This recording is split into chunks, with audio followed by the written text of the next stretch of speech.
Hello and welcome to Catholic in America. Today we're talking about our top 5 Catholic movies of all time. We'll be talking about the movies that we love, the movies also that we hate. Stay tuned.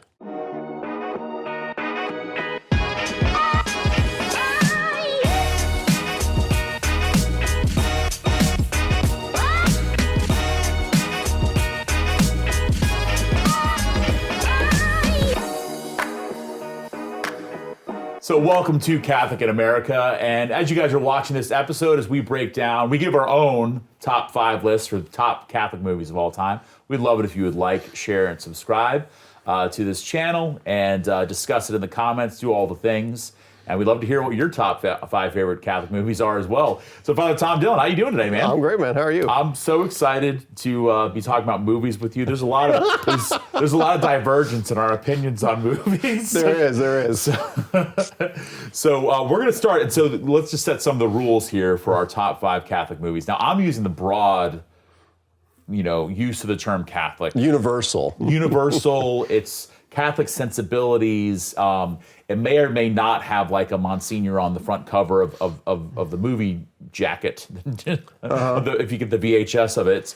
But it still has a Catholic sensibility that could draw something from. That's how I'm taking this. I don't know if that's how you're going to take it. I'll probably take a little bit more exclusively. More exclusively Catholic. Okay, that's fine.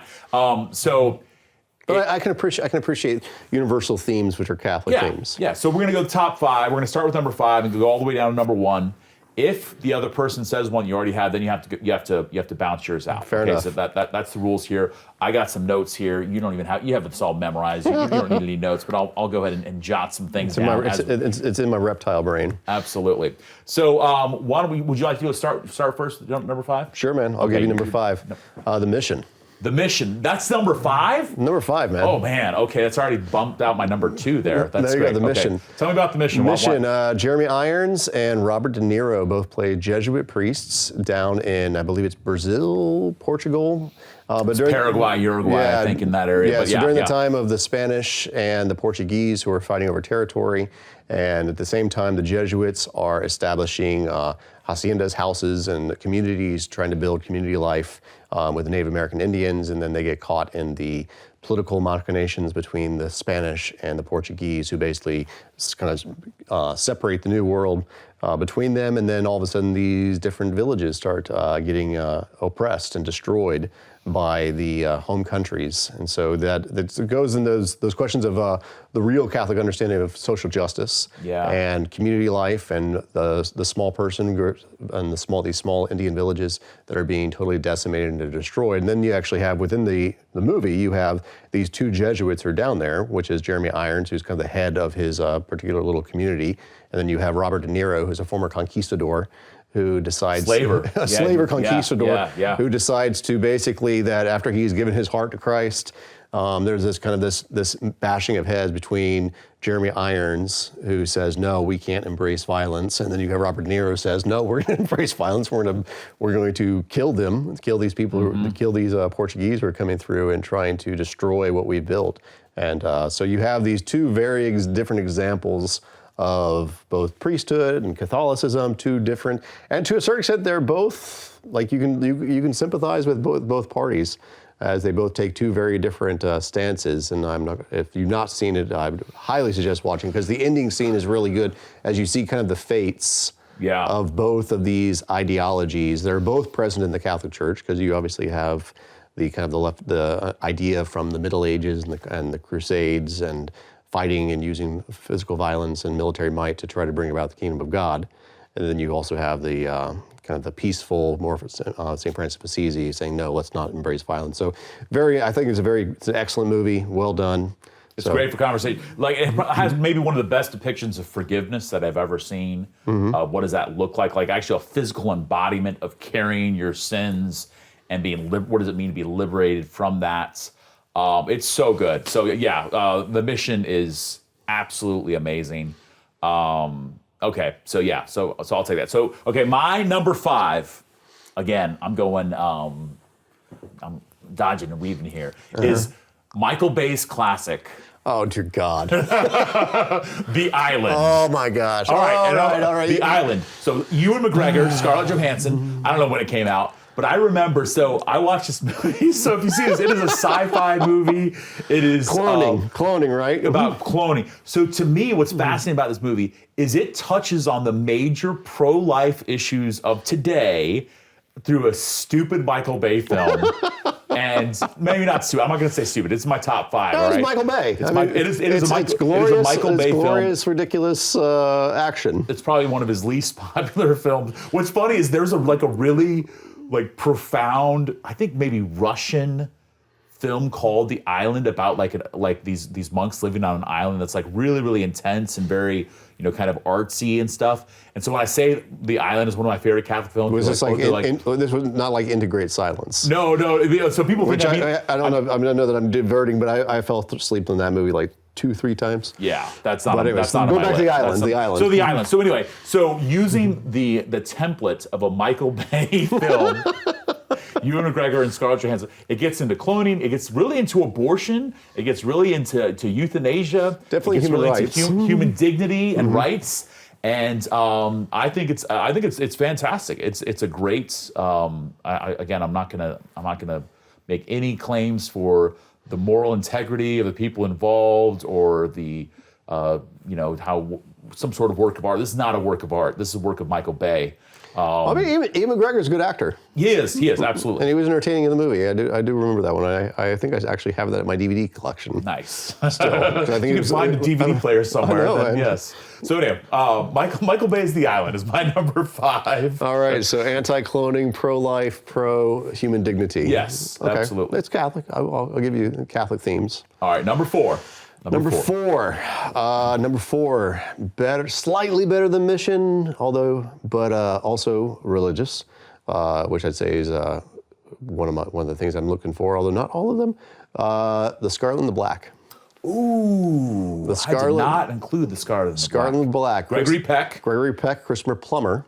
Yes. Gregory Peck plays Father Flaherty, I believe it is, or Monsignor Flaherty, who was the heart of the resistance, the Catholic resistance during the Nazis. Christopher Plummer plays the Colonel Commandant of Rome, who comes in and basically is oppressing the people. I mean, he slaughters the Jews, and they have to walk this fine line between that the Vatican and the Hitler had made this agreement that as long as they stayed out of it, that they would be protected, and so Monsignor or not destroyed, not wiped out, and not also slaughtered. So it's obviously the historical connotations and history of it is fascinating. But then you see the actual Catholic resistance that was fighting out of the Vatican, led by Monsignor Flaherty, who basically walked that fine line. Literally in the movie. Literally in the movie, he's taunting the Commandant as well as the Nazis by walking a white line that you can still see that white line on the. They've preserved, or at least back when I was back in Rome, they had preserved part of that white line, so you could see where the white line that the Nazis had painted, where that the Vatican could go this far. This was the limit of your authority of how far the Vatican could go, and Flaherty would walk that line, and then obviously he crossed that line as he goes into disguise and is basically saving Jews and other persons who are fleeing from the Nazis. And so, fantastic movie. Also about forgiveness. Absolutely. Because as the tides turn and as the fate and fortunes are reversed, and all of a sudden you find Christopher Plummer and his family are now and you have this whole moral quandary that Flaherty goes through as he is questioning whether or not this man deserves forgiveness, whether he should help him, as well as these very raw, primal experiences that human beings go through. And it's not just because you're Catholic. As Catholics, we believe that we can go through those same things. And then there's this moral, this question of what is right and vengeance, and questioning whether or not he's going to actually forgive and put into practice Jesus' teachings, which is actually what Christopher Plummer kind of throws in his face at one point. He's like, "Are you hypocrite?" It's so good. But a fantastic movie. Yeah. Scarlet and the Black, older movie. I highly recommend that. That whole history. It's interesting that American clergymen had kind of an outsized influence on the church, the Vatican specifically, resisting the Nazis during World War II. So actually, the Tomb of the Fisherman goes in that, which is a great historical book about the excavations that found that was now the Scavi tour, the Tomb of St. Peter, which was happening during World War II as part of that resistance. But also a great book I also recommend called Church of Spies. So if people are interested in like a great spycraft history of the church and Pius XII's involvement in the plot to kill Hitler. I mean, that's enough right there, right? That's a lot of awesome things, but I highly recommend that. The Scarlet and the Black, great movie. Okay, that's really, really good. Okay, so I'm gonna go a little old school as well. I'm gonna go the Ten Commandments. And, that's Jewish. Well, absolutely it is. Jewish. But it's the foundation. It's the foundation. We are nothing without Judaism. We don't exist without Judaism. Obviously. And I think too that there might be, as far as works of art that are filmed that impact like our understanding of that just absolutely foundational aspect of the Exodus. It comes from that movie, man. I think when my family first converted, when we first became Christians, like my intro into learning these images and things were through these great films, and the Ten Commandments was the one, man. And I'll still just never forget Charlton Heston, and on every level. Yul Brynner as the incredible Pharaoh, and so. I'm gonna go with the Ten Commandments. Ten Commandments. They just don't make them like that anymore, man. They don't. Although I would say that the graphics and the those don't hold up. That doesn't hold up. Those don't hold up. Korah falling into the pit is pretty. And like kind of the animated sort of thing when God speaks and stuff. It's not great, but still the scale of it. The scale, the scale was good. I would, but maybe I'd go with I'm not going to critique, but I'd maybe go Ben-Hur. Ben-Hur. Not saying that's my third, but Ben-Hur. Okay. Ben-Hur being more Catholic because at least you're dealing with the time of Jesus. Okay, I like that. I'll take it. We can do Ten Commandments / Ben-Hur. All right, I'll take Ten Commandments, Ben-Hur. So you got Charlton Heston in his glory. So really, let me say something about Ben-Hur right there. Ben-Hur specifically, I remember they made a new Ben-Hur, and I didn't even watch it because I saw they actually showed Jesus' face in it, and as soon as they did, I'm like, oh, these people didn't understand Ben-Hur. So anyway, cut that out. So that was number 4. But I will contrast that though, going to movies that we hate or movies I hate. Hated the movie Exodus, Gods and Men, with Christian Bale. Hated it. Let's say that for the end. I have an Old Testament hated movie contrast, that we could talk about as well. I'm pretty sure I know which one. All right, so for you, your 5 was. So we got the Mission, Scarlet and the Black. Scarlet and Black. Okay, my 5 was The Island. My 4 was the Ten Commandments. All right, number 3, what you got? Scorsese, Silence. Yes. Okay. Fantastic. Tell us why. When I first saw it, I hated it. Andrew Garfield also plays Jesuits, and I like the Jesuits. I also like the Jesuit movies and things like that because they kind of walk the fine line. I love it since then, by the way. But the first time I saw it, I was angry. Yeah, a lot of people. That was actually the response of a lot of people, and I don't think that Scorsese actually really cared all that much because I think that he's always is trying to push the edge and the envelope, which is also Catholicism, is trying to push the edge and envelope of being faithful to where we are from the past, but also looking to the future. So you have Andrew Garfield, and Adam Driver, is it? Adam Driver, yeah. Adam Driver both play Jesuits who go. And Liam Neeson. Who's also in the Mission. Also in the Mission, that's right. I was going to say that. He's also, he has a very small part as a Jesuit in the Mission. Jesuit. As well. Yeah. In that, Adam Driver, who plays a Jesuit, and you have Andrew Garfield, who both play young Jesuits who hear that their mentor is basically given a mission to go to Japan, and because they have heard that their mentor has apostatized. And so they go to investigate these claims that their mentor, which is Liam Neeson, has apostatized and goes and finds themselves now living in these horrible conditions under constant persecution, watching the pain and suffering and agony of the people around them, and especially the Christian community. And in that sense, I would say that the movie really captures the reality of persecution. It doesn't gloss it up. It doesn't paint it up. It gets into also the human and the humanistic principles. And to a certain extent, actually, that was the whole point in the film of one of the reasons why their mentor, which is Liam Neeson, who they find out did indeed apostatize, has apostatized because of these humanistic tendencies of which do you love more? Do you love humanity or do you love God? And are you willing to sacrifice your belief in God and your faith in God for the sake of humanist principles of trying to eliminate suffering and so forth? And I think that at the heart of persecutions, especially with the Japanese persecutions, that those are real issues. And so seeing all the characters who are struggling with that, and that's why I think a lot of people didn't like it, because it doesn't end on a positive, happy note.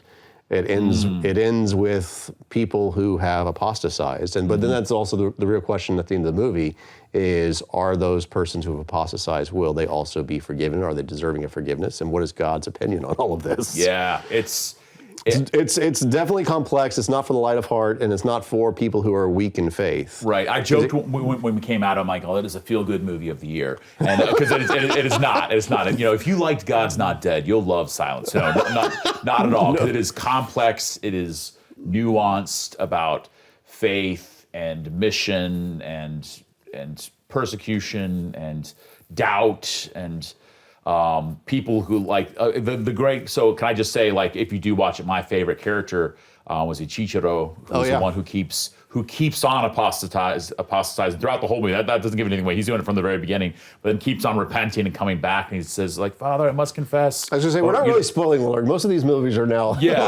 are 10 plus years old. But to me, like that he ends up becoming one of the great figures of that movie. It just shows kind of the brilliance of it. I don't think Scorsese quite understood the movie that he was making or the topics that he was struggling with. I don't know. I've heard interviews with him afterwards, and I'm like, I don't know if you quite got that, but I think it's beautiful. They put in the work for it as well. They actually did. The guys, Adam Driver and Andrew Garfield, did the spiritual exercises of St. Ignatius and leading up to it. They both had kind of profound experiences with that as well. But so yeah, there's a lot there. But going to I'd also say this: what I appreciated about it especially is that it didn't clean things up. So it's not a very pious film. No. But in the reality of like understanding history as well, like even going back to the early church, where you go back to the early apostasies and those conflicts that happened in the early church. And that was between even the priest Hippolytus, who the second Eucharistic prayer is attributed to Hippolytus. And it comes early from Rome. I mean, we're talking 1st, 2nd century. And then you had that whole conflict in the early church about what do we do with all the people who have apostatized. And Hippolytus, who's now Saint Hippolytus, who at the time, though, had a major blowout with the then Pope, Pontian, over whether or not we recommunicate people who have been who've left the apostatized and things. And that's why Hippolytus said no. Pontian said yes. And they had a major schism. And there's evidence that even Hippolytus, who had this very hard line on, became one of the first anti-popes. When Rome took them and captured them both in their own persecution, they both ended up in the same salt mines. And they both died and were martyrs for the faith. So, but you still had, in the early church, like, you had this very hard question of, like, not everyone is a martyr. And not everyone stuck to the faith. And then you have also people who were very angry about people who did apostatize. And then you also had those who were just like, no, we have to forgive. And actually it's Pontian, it's those who have apostatized and desire to come home and come back, that they were welcomed, where you have the development even of confession as we have it in its modern form today. So I think that's what the movie really, for me, captured historically, is that notion of the complexity, and that not everything is black and white in terms of that there's the good guys and the bad guys. And no, oftentimes you'll have people who've apostatized who there's the openness of mercy and forgiveness. Yeah, it's great. I highly recommend. So with all these too, just making sure people know, we're not saying that necessarily all these are family movies, all these are kid-friendly movies. We're not check the ratings, check all the sort of stuff with that. So for any of the movies that we're saying. So for my number 3, I'm going to say Suicide Squad. No, I'm kidding. No, I'm going to say. Not Daredevil. What's Deadpool? Deadpool, right? No. I'm going to say Les Mis. Les Mis. Okay. Well, yeah. And I'm going to do the modern one, the musical one that came out with Russell Crowe and the other Australian guy. What's that guy's name? Hugh Jackman and just everyone in that. That movie captures really beautifully, even though it's just part of it, but the whole interplay between justice and mercy. Obviously, the bishop is one of the great characters in literature, great characters of priests, really, in any work of literature, I think. If you actually read in the book, the section dedicated to him is about like 100 pages long. That book is like 1,300 pages. And to me, back when I read that years ago, it was one of the most just beautiful demonstrations of a pastor's heart, of a heart of charity and love for his people. And it makes everything that happens in the brief scene that we see him on screen. I love too that the original Jean Valjean is the one who plays him in that new movie too. I love the music. I'm not necessarily a huge fan of Hugh Jackman singing. Definitely not Russell Crowe singing. They were decent. They were fine. They were decent. They were passable. But just the film itself, I thought that Fontaine, what's her name? Who played Fontaine in that? Oh, I can see her face. That one. Yeah, that one. That actress. Oh my gosh. Yes. Oh, you know who? Anne Hathaway. Anne Hathaway, thank you. Anne Hathaway. There it is. She did an amazing job. Yeah, that was incredible. She did an amazing job as Fontaine. So I'll put that up there because I think that to me demonstrates against the backdrop of obviously all the really close interpersonal drama, but also the drama of war and violence and socio upheaval and politics and war and all those sorts of things of just the triumph of grace in the midst of those things and the triumph of love. So I'll say it. Les Mis. All right. Will be my number 3. All right, we're down to the final 2. So 2 for you, 2 for me. You did take The Mission, which would have been in your number 2. So I had to shift around a little bit. So I'll go first. My number 2. All right. Okay. Before I hand it over to you, my number 2 favorite Catholic film of all time. Oh God, this could be bad.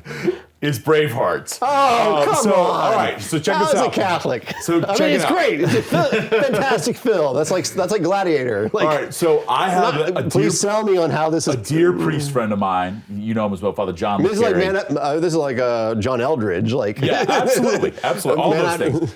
So Father John LeCarey, who's one of our favorite priests of our diocese, awesome man of God. But I remember his conversion was aided in large measure by Braveheart, by seeing this movie, because in a sense, what it captures throughout is this really Christological love for his bride and fighting for his beloved. Like the whole movie, and it took me a long time to figure this out. I saw Braveheart first time when I was a kid.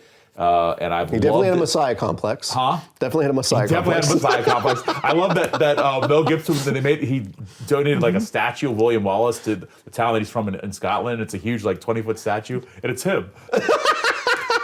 It's a statue. Did he really? I believe I've heard that before. So feel free to fact check that. Fact check that. So Mel Gibson might be a little nuts, but my goodness, that guy can make a beautiful movie. That guy's really talented. Probably why you can make a beautiful movie. Huh? That's why you can make a beautiful movie. I guess so. Highly creative. The line between nuts and highly creative is very fine. But this understanding, and it took me a long time to understand that Braveheart is actually a love story. And it is a love story because in my mind, it was always about the battles and how awesome it was that they killed that guy, and all the different things. The decapitation scenes. Yeah, all that sort of stuff. But that recognizing that at the very heart of it, as his friend says, this isn't about freedom, it's about Murin, which was his wife that died. And this love that he has for his wife, the pain of losing her, and basically his whole journey towards leading Scotland and leading men towards us is because of her, and he even sees her even before he dies. And to me, that's the very heart of the gospel, as St. John Paul II would say. Ephesians chapter 5, which is that encapsulation of the whole gospel, is as men are called to love their wives as Christ loves the church and lays down his life for her. The whole story of the gospel is God's pursuit of his people, pursuit of his bride, his beloved. And it's a violent ordeal. It is a bloody reality. There's wars that are fought because of this. It's a passionate one. And I think nothing captures that better than Braveheart. And what will you do without freedom? best line from Braveheart. All right, hit me. In order for an Irishman to find his equal, he must be forced to converse with the Almighty. Or when the Irish just switch sides and Longshanks just goes, Irish. That's great. Oh yes. Okay, that's a little bit of a stretch, I would say. They also have a great scene where they're all absolved of their sins. Oh yeah, you have the clandestine hidden secret wedding. Yep, done by a priest. Yep, done by a priest. He does learn Latin. He does go to. He talks about going to Rome and hang out with the Pope and learning Latin. True. I mean, the problem is that Longshanks is also Catholic. Well, we'll forget that part. Yeah, we'll forget that part. All right, that was my number 2. My number two. All right. I mean, who would it be without Lord of the Rings trilogy? All right, so So okay. it's a trilogy. So There it all is. three. All three. So I'm going to take all 3. You're not taking the Hobbit Well, battles of the Lord five of the Rings armies? is actually technically one book. Okay, They separated into 3, but it's one book, so it should be one movie, which Technically is 6 10 books. hours long. Lord of the Rings, hands down, my number 2 favorite Catholic film of all time. J.R.R. Tolkien, who is a huge Catholic, and decided to not just write a mythology for England that he felt was lacking, but also a Catholic theology. His Catholic faith highly influenced. He hated analogies, and so it wasn't a pure analogy. It was influenced by his Catholic faith, and so there's just Catholic influence throughout the entirety of the book. And obviously, Peter Jackson's films are, I mean, I'd say the par excellence of the.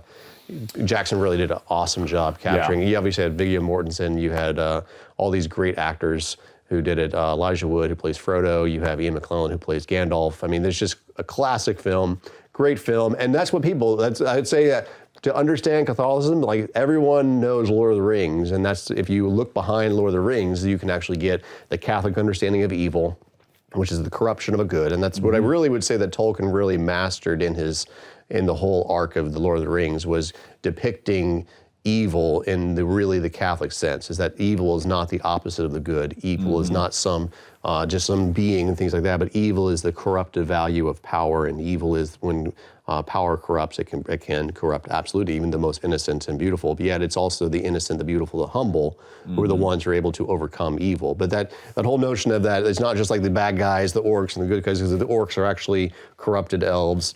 Everything is this notion of corruption.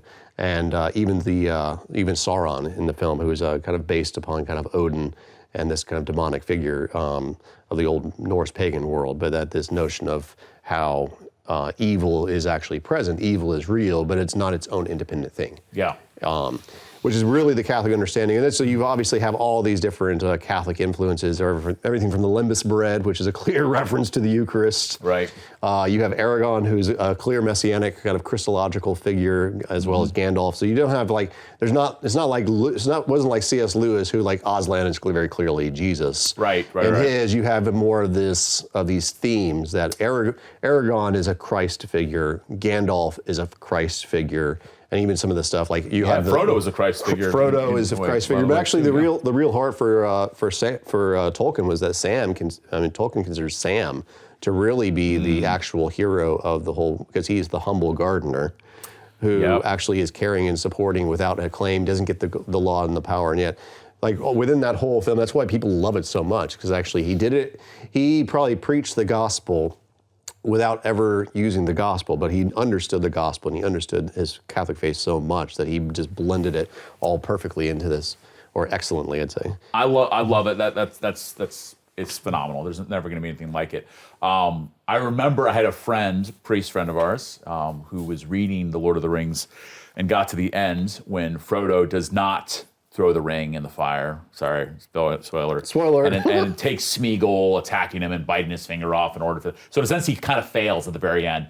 And like this friend was saying, like, I can't believe it. Like he's not really a hero. He didn't like. I'm like, dude, you're such a Protestant. Because there's something about this, and I think there's something to it. Like there's a profoundly Catholic thing of like the hero even is not the one who has this sort of like just perfection where I'm going to decide to be good, or I'm going to accept Jesus Christ as my personal Lord and Savior, and then I'm just going to be perfect here.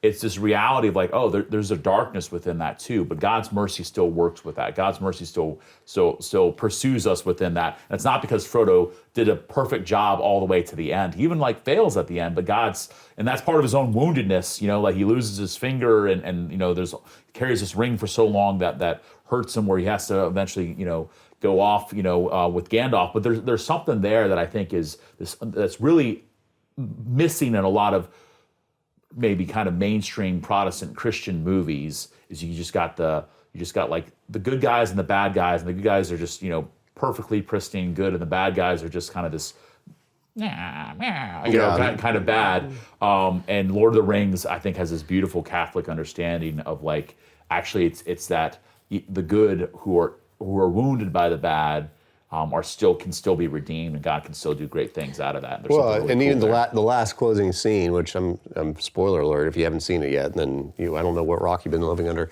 But, only won like 20 Oscars or something. The yeah, last but, one. but I would say that like what Tolkien captures, especially in the book, and with actually the destruction of the ring, which happens through Smeagol or Gollum, right? But this notion that evil, like to a certain extent, evil destroys itself.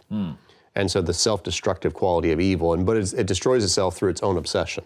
Yeah. Its obsession and its narcissism with itself, and its refusal to let go, right? And that holding on. That's what, like, even then the tragic fate of Smeagol Gollum, who refuses to let go. And like you find the war of him being torn back and forth, but then like he refuses to let go. He clutches it, and then like the final scene. But it's also symbolic of the larger thing of like this grasping for control, this grasping for power, this grasping, and the more you grasp, and the more you hold on to things, the more that it will actually destroy you. And so like even in that final scene as Gollum, in his sweet victory, he finally has the ring back as he is plummeting like Satan down into the pits of Mount Doom. And then he's like even smiling at the very end in his own hell, as he's caught in his own hell, like literally. So I think that for me, it's that Tolkien captures not just the beauty of the humble, but he also of the ignominy as well as the narcissism of the proud. Yeah. And that to a certain extent, the path to salvation is through surrender. I love it. All right, let's go to our number one. But before we do that, let's do just a dishonorable mention. Some of our top hated. Top disliked, not my cup of tea. Piece of garbage. I'll let you go first. Piece of garbage. I'm have to. I mean, there's lots of pieces of garbage out there, but it's specifically Catholic pieces of garbage. Let me just say, I'm going to say this as a Catholic judgment on this on this sort of thing that I would say that this is not good and doesn't give us a good understanding of Catholic Catholicism. This also has it also has to reveal the fact that we also watch these things. Right. Pretty much every exorcism movie that's ever made, including the recent one, which was The Pope's Exorcist? The Pope's Exorcist. Never saw that. Oh dear God! I mean, and I love what's his name? Russell Crowe. Russell Crowe. Yeah. I love Russell Crowe. He's one of my favorite actors. I want to see like almost all of his movies. I saw that movie and it was entertaining. But it's the same thing that I watch with almost every exorcism movie that's out there. I'm just like, this is not accurate. This is actual crap. And like even at the end, like you have this ridiculous. I kind of wish that exorcisms were actually that entertaining because there'd probably be more priests who'd be interested in doing it. Right. But not the case. Almost every exorcism movie that I've ever seen, including the Conjuring movies, I'm just like, oh dear God. Like there's some elements of this, but this is so like theologically bankrupt. There's so many problems with, the only actually, I will say this, out of all the plethora of horror movies that I've seen, of which almost all of them are Catholic, or have Catholic underpinnings, the one which was good was Bless the Child. Okay. I don't think you've seen that one. I've not that seen was good. that one, no. Kim Basinger, that was a really good one.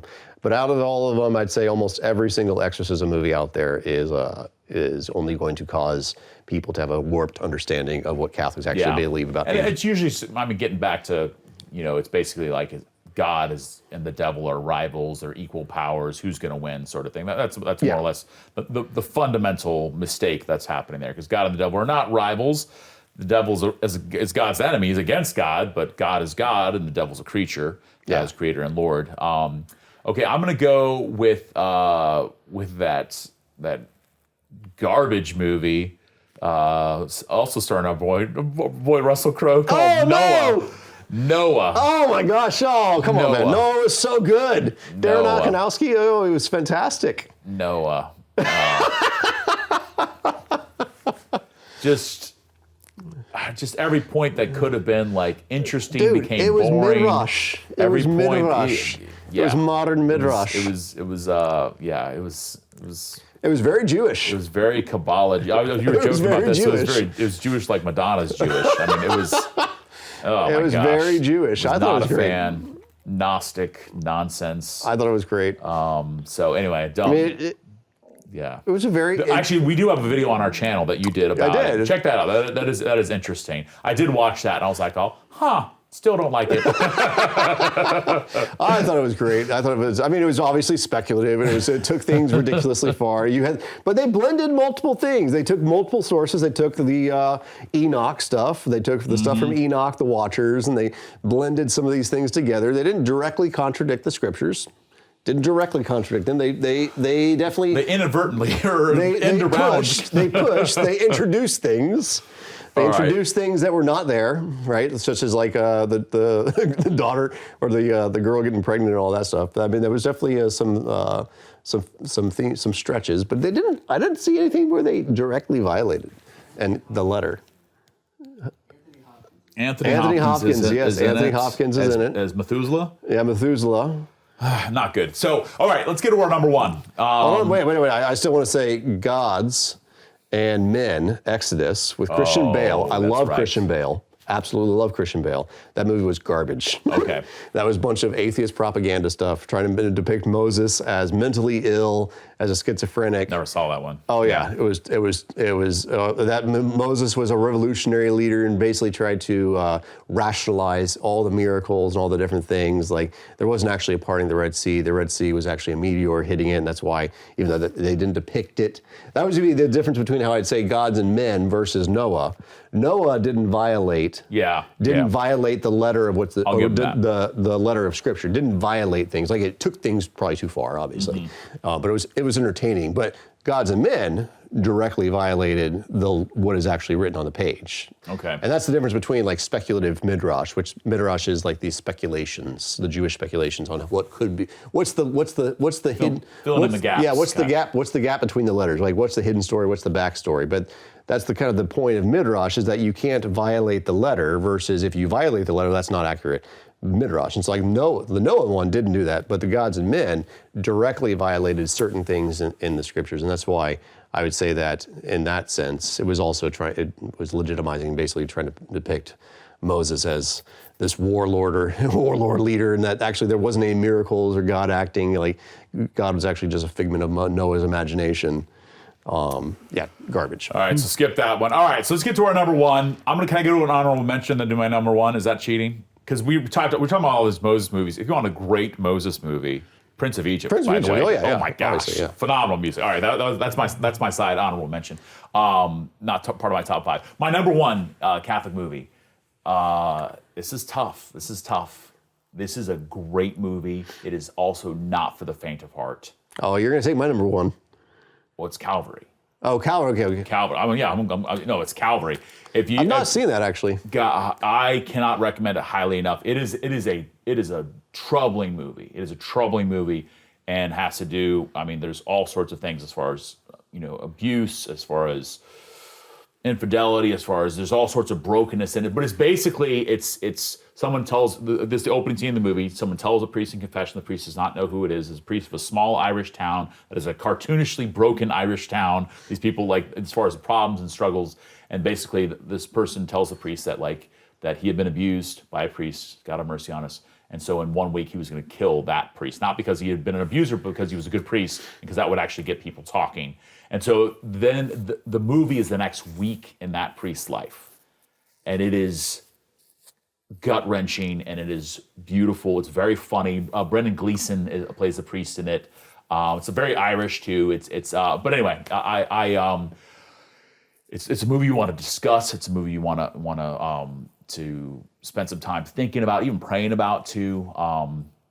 There's some powerful stuff in that movie. So I'll say favorite Catholic movie of all time, Calvary. Okay, I'll have to watch it. I've not seen it. All right. My favorite Catholic movie of all time, also not for the faint of heart.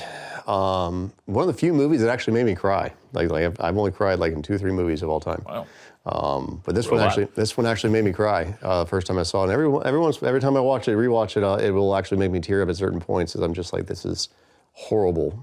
And but also brutal, horribly brutal in the director's style, The Passion of the Christ. Oh, there it is. Mel Gibson's Passion of the Christ, which I think a lot of people have seen. Obviously, if you're Christian, most Christians have seen it. And that's where people try to say that it's a exaggeration of violence. I don't think it's actually exaggeration of violence. Knowing history, knowing the Roman Empire and how the Romans were, I don't think that it was at all an exaggeration.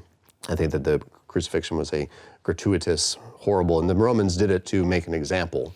Yeah. And they used that predominantly out of fear. So I think that actually, and also, beyond just obviously the brutality of the movie, I think that Gibson being a very strong Catholic, Catholicism is very important to Gibson. But I think that he also captures a lot of the spiritual elements. The depiction of Mary in the movie, and as Mary as Maya Morgenstern is the woman. Mary as the new Eve, but also who's going through her own passion, and her own ways in which Satan is mocking and jeering. The depiction of the parallelism between Peter and Judas, which I think he captures marvelously what is going on in the gospel, specifically of John. So the Johannine gospel, which is a lot of influence in that within the movie. So I think that just across the movie, what I'd say about the movie wasn't just about the crucifixion, it was about capturing the spiritual underpinnings of what's actually going on. And that's where showing like the angels, showing the demons, the demons that are coming out, and showing the Lucifer stuff that's going out, as you really see what Christ is doing, not just on the human level, but what's happening on also the metaphysical level. Absolutely. I try to watch that every year. It's a movie you have to prepare yourself for. It's not a popcorn movie. Nope. I remember that when I went to see it the first time, everyone had popcorn. Because I saw it opening night in Steubenville when I was at Steubenville, and like we went opening night and everyone had popcorn, and like after like 15 minutes, you didn't hear anything. Yeah. Same thing. No one was eating I remember popcorn. because someone was like popcorn in front of us, and then all of a sudden, then she just goes on the ground. And just like, that's an experience. Not for the faint of heart, but again, another Mel Gibson. All right. So I think that's great. I appreciate films. I think films can capture things beautifully and in powerful ways, and I love when people have a Catholic sensibility. Some of those Catholic filmmakers. So it's you guys. Thank you all so much for tuning in, for watching today on Catholic in America. If you're watching this online, go ahead and share your own favorite Catholic movies of all time. Feel free to disagree with us.